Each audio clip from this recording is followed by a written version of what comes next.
আসসালামু আলাইকুম। আমি পূর্ণিমা টিভির রাতের সংবাদের সঙ্গে আছে আমি নুসরাত শারমিন। শুরুতেই সংবাদ শিরোনাম। দর্শক, চলে যাচ্ছি বিস্তারিত সংবাদে।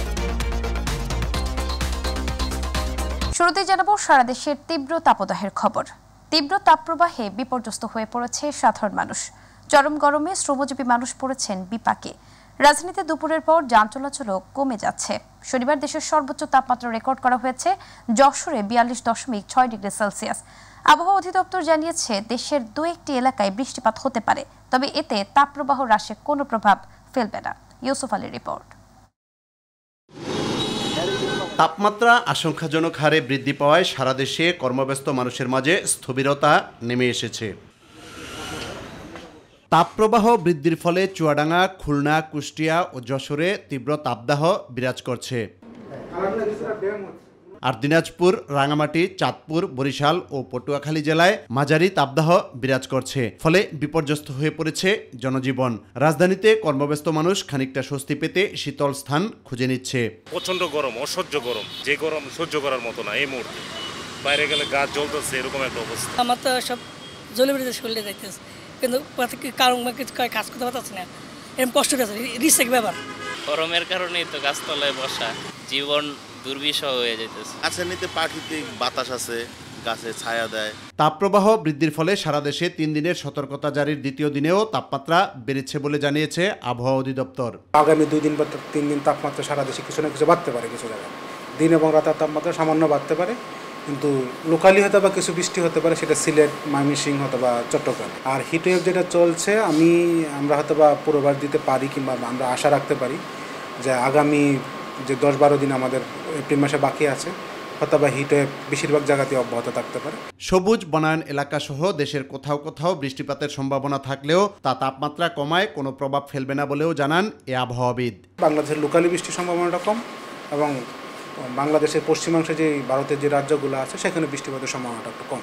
তবে আমি আরেকটা জিনিস যোগ করি, যেহেতু কালবৈশাখীর সময় যখন তখন বৃষ্টি হতে পারে, এবং দীর্ঘ সময় যদি একটা বৃষ্টি আমরা পাই, সারা দেশব্যাপী যদি একটা বৃষ্টি পাই, তখন হয়তো অনেকটা প্রভাব পড়তে পারে আমাদের তাপমাত্রার।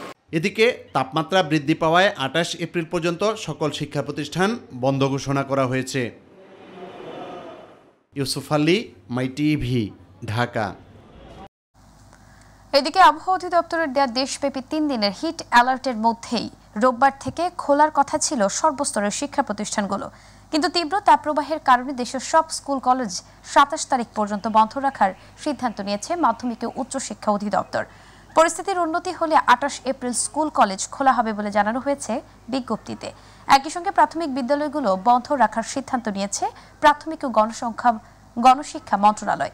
এর আগের নির্দেশনায় প্রাথমিক ও গণশিক্ষা অধিদপ্তর স্কুলের অ্যাসেম্বলি বন্ধ রাখার নির্দেশ দিয়েছিল। তীব্র তাপদাহে হিট স্ট্রোক থেকে বাঁচতে ডাবের পানি, স্যালাইন ও তরল জাতীয় খাবার খাওয়ার পরামর্শ দিয়েছেন স্বাস্থ্যমন্ত্রী ডক্টর সামন্তলাল সেন। সাভারের পক্ষাঘাতগ্রস্তদের পুনর্বাসন কেন্দ্র সিআরপিতে নার্সিং কলেজ উদ্বোধন শেষে তিনি একথা বলেন। তীব্র দাপদাহে রোগ থেকে বাঁচতে সবাইকে স্বাস্থ্যবিধি মেনে চলার পরামর্শ দেন স্বাস্থ্যমন্ত্রী। প্রয়োজন ছাড়া বয়স্ক শিশুদের ঘরের বাইরে না যাওয়ারও পরামর্শ দেন তিনি।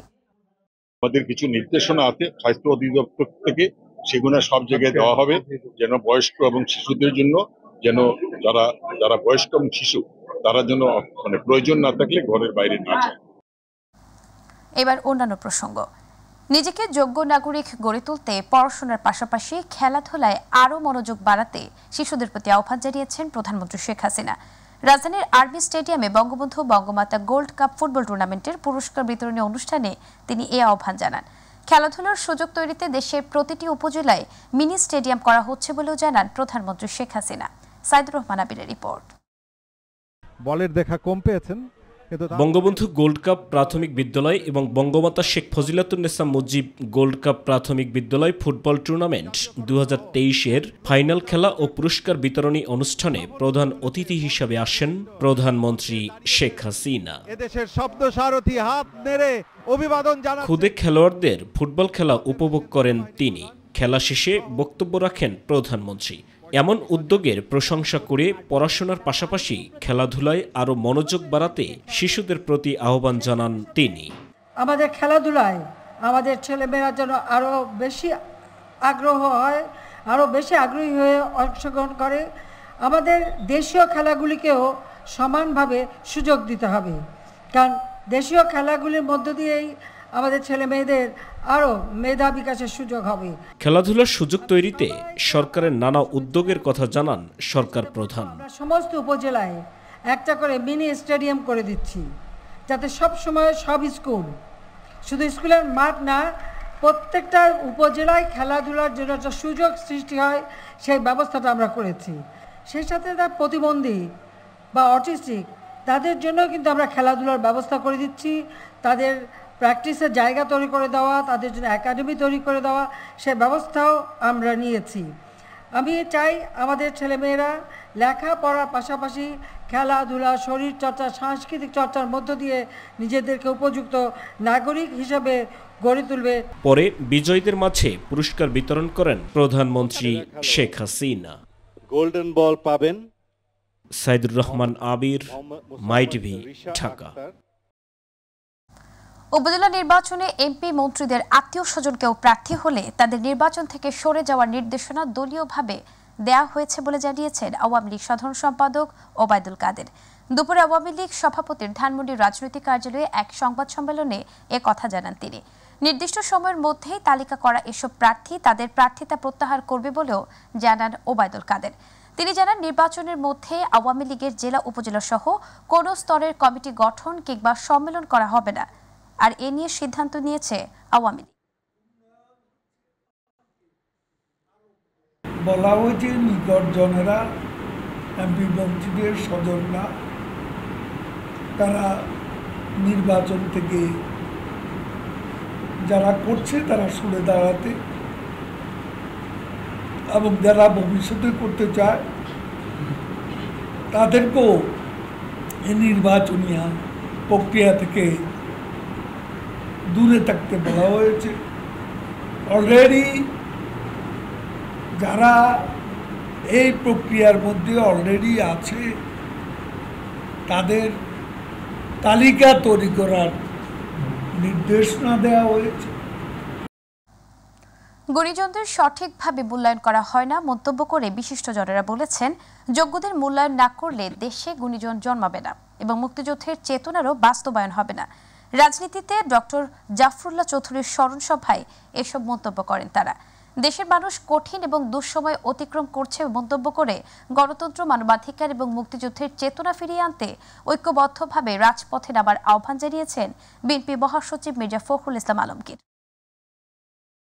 মুক্তিযুদ্ধ চেতনার কথা আমরা বলি, কিন্তু সেই চেতনার লেশ মাত্র অবশিষ্ট নেই এখন, যার জন্য জাফরুল্লাহ চৌধুরী সাহেবরা লড়াই করেছিলেন। সেই মুক্তিযুদ্ধের চেতনাকে যদি আবার ফিরিয়ে আনতে হয়, বাংলাদেশকে যদি সত্যিকার অর্থেই একটা গণতান্ত্রিক রাষ্ট্রে আমরা পরিণত করতে পারি, তাহলে আমাদেরকে এখন অবশ্যই সবাইকে নতুন করে চিন্তা করে আমাদেরকে বেরিয়ে আসতে হবে। সাংবাদিকতার জন্য চমৎকার পরিবেশ তৈরির আশা প্রকাশ করে তথ্য ও সম্প্রচার প্রতিমন্ত্রী মোহাম্মদ আলী আরাফাত বলেছেন, মুক্তিযুদ্ধের অঙ্গীকার হিসেবেই মুক্ত গণমাধ্যম প্রয়োজন। ঢাকা রিপোর্টার্স ইউনিটিতে মিট দ্য রিপোর্টার্স অনুষ্ঠানে তিনি আরও বলেন, বর্তমানে দেশে তথ্য দেওয়ার ক্ষেত্রে কিছুটা অনীহা রয়েছে, এটা দূর করতে হবে। প্রয়োজনীয় তথ্যের অভাবে অপপ্রচার হয় বলেও মন্তব্য করেন প্রতিমন্ত্রী। যারা অসত্য তথ্য দিয়ে সরকারের সমালোচনা এবং অপপ্রচার করে তাদের বিরুদ্ধে ঐক্যবদ্ধভাবে কাজ করার আহ্বান জানান মোহাম্মদ আলী আরাফাত।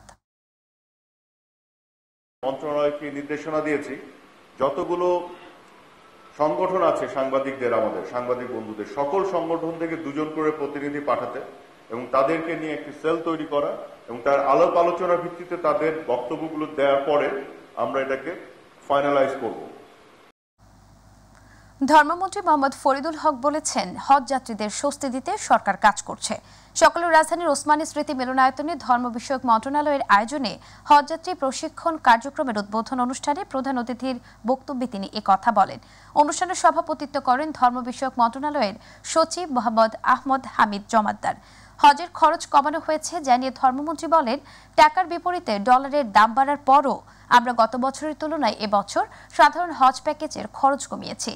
হজযাত্রীরা যাতে একেবারেই যৌক্তিক খরচে হজ ব্রত পালন করতে পারেন সে বিষয়ে সরকার তৎপর রয়েছে বলে জানিয়েছেন মন্ত্রী।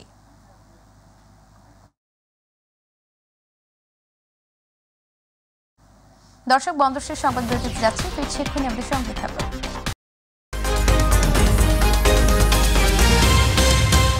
অ্যাকাউন্ট হ্যাক করে অর্ধ কোটি টাকার বেশি অর্থ আত্মসাৎকারী চক্রের 2 সদস্যকে গ্রেফতার করেছে পুলিশের সিটিটিসি ইউনিট।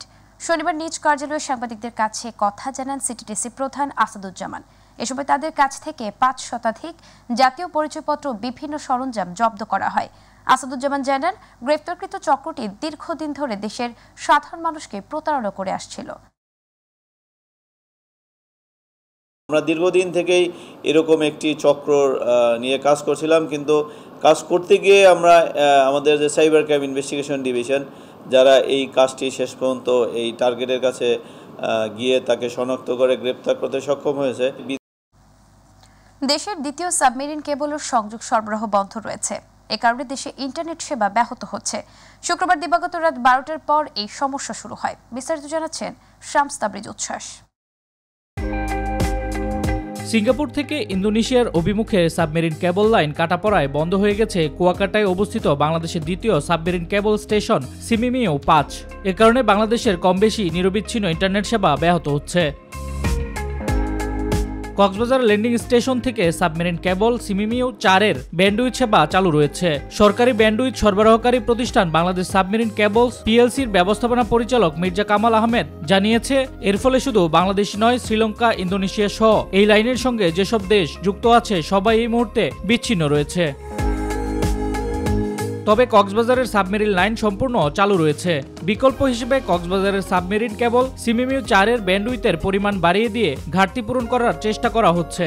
যত দ্রুত সম্ভব ইন্টারনেটের ধীরগতির সমস্যাটি কেটে যাবে বলে জানিয়েছে বিএসসিপিএলসি। দেশে এখন 5,500 জিপিপিএস ব্যান্ডউইথের চাহিদা রয়েছে। এর মধ্যে সরকারি প্রতিষ্ঠানে সাবমেরিন কেবল কোম্পানি 2,500-এর বেশি ব্যান্ডউইথ সরবরাহ করে। ইন্টারন্যাশনাল টেরিটোরিয়াল কেবলের মাধ্যমে চাহিদা মিটিয়ে থাকে বেসরকারি প্রতিষ্ঠানগুলো। শামস তাবরিজ উচ্ছ্বাস, মাই টিভি। হাতিরঝিলের পানিতে ভাসমান অবস্থায় আবারও অজ্ঞাত পরিচয়ে এক ব্যক্তির মরদেহ উদ্ধার করা হয়েছে। শনিবার রাজধানীর হাতিরঝিলের বাড্ডা অংশের গোদারাঘাট এলাকা থেকে মরদেহটি উদ্ধার করে বাড্ডা থানা পুলিশ। পরে মরদেহ ময়নাতদন্তের জন্য ডিএমসি মর্গে পাঠিয়ে গুলশান জোনের সহকারী পুলিশ কমিশনার জানান, ময়নাতদন্তের রিপোর্টের উপর ভিত্তি করে ব্যবস্থা নেওয়া হবে। বিস্তারিত জানাচ্ছেন হাসান জাকির। শনিবার সকালে হাতিরঝিলের পুলিশ প্লাজার পেছনের ব্রিজের নিচে ভাসমান অবস্থায় এক ব্যক্তির মরদেহ দেখতে পেয়ে জাতীয় জরুরি সেবা নম্বর 999-এ ফোন করেন স্থানীয়রা। দীর হয়ে গেছে, আমি দেখলাম কি হয়েছে, তখন থেকে লাশকে এদিকে তেলে বাসান দিয়ে এদিকে আসতে হবে। বাংলাদেশ থেকে এই মৃত্যুগুলো জানি অচিরে সরকার এবং প্রশাসন যারা আছে, আপনারা সাংবাদিকদের আছে, তারা সরকারকে এবং প্রশাসনকে আহ্বান করেন এই ধরনের মৃত্যু আর না ঘটে। খবর পেয়ে ঘটনাস্থলে ছুটে আসে হাতিরঝিল ও বাড্ডা থানা পুলিশ। এক এক করে ঘটনাস্থলে হাজির হয় সিআইডির ক্রাইম সিন ইউনিট ও পিবিআইয়ের সদস্যরা। পরে মরদেহ উদ্ধার করে হাসপাতালের মর্গে পাঠিয়ে বাড্ডা জোনের এসি রাজন কুমার সাহা জানান, ময়নাতদন্তের রিপোর্ট পেলেই পুরো বিষয়টি জানা যাবে। নাম আমরা জানতে পেরেছি রবিন, বয়স 29। আমাদের এখানে আমরা বাড্ডা থানার অফিস ইনচার্জ এবং আমি নিজে আছি এসি বাড্ডা জোন। তো আমরা আসলে এখানে আমাদের আরও সিআইডি এবং পিবিআই ফরেন্সিক টিম আছে। আমরা এটা যাচাই বাছাই করে পূর্ণাঙ্গ পরিচয় আমরা বলতে পারবো। এর আগে গত 15ই এপ্রিল হাতিরঝিলে ভাসমান অবস্থায় বেসরকারি এক বিশ্ববিদ্যালয়ের শিক্ষার্থীর মরদেহও উদ্ধার করা হয়। হাসান জাকির, মাই টিভি, ঢাকা। খবর যাচ্ছে সংবাদ বিরতিতে, ফিরবে এখানে আমাদের সঙ্গে থাকুন।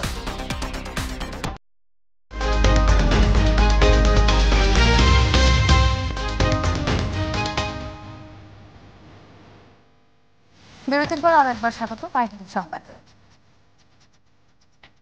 বাংলাদেশ চলচ্চিত্র শিল্পী সমিতি 2024-26 মেয়াদী নির্বাচনে সভাপতি পদে মিশা সওদাগর এবং সাধারণ সম্পাদক পদে জয়ী হয়েছেন মনোয়ার হোসেন ডিপজল। মিশা সওদাগর ভোট পেয়েছেন 265টি, অন্যদিকে মাহমুদ কলি 170 ভোট পেয়ে পরাজিত হয়েছেন। আর অভিনেতা মনোয়ার হোসেন ডিপজল পেয়েছেন 225 ভোট। তার থেকে 16 ভোট কম পেয়ে পরাজিত হয়েছেন নিপুণ আক্তার। তিনি পেয়েছেন 209 ভোট। সকালে শিল্পী সমিতির নির্বাচনের ফল ঘোষণা করেছেন প্রধান নির্বাচন কমিশনার খোরশেদ আলম খসরু। দর্শক, এই ছিল আমাদের এখনকার সংবাদ। সঙ্গে থাকার জন্য ধন্যবাদ। ইউটিউবে মাইটিভি সংবাদ পেতে ভিজিট করুন youtube/mytv নিউজ এবং আমাদের অনুষ্ঠান দেখতে ভিজিট করুন youtube/mytv বাংলা, facebook/mytv বাংলা। আমাদের পরবর্তী সংবাদ রাত 9টা 30 মিনিটে দেখার আমন্ত্রণ জানিয়ে বিদায় নিচ্ছি। আমি নুসরাত। আল্লাহ হাফেজ।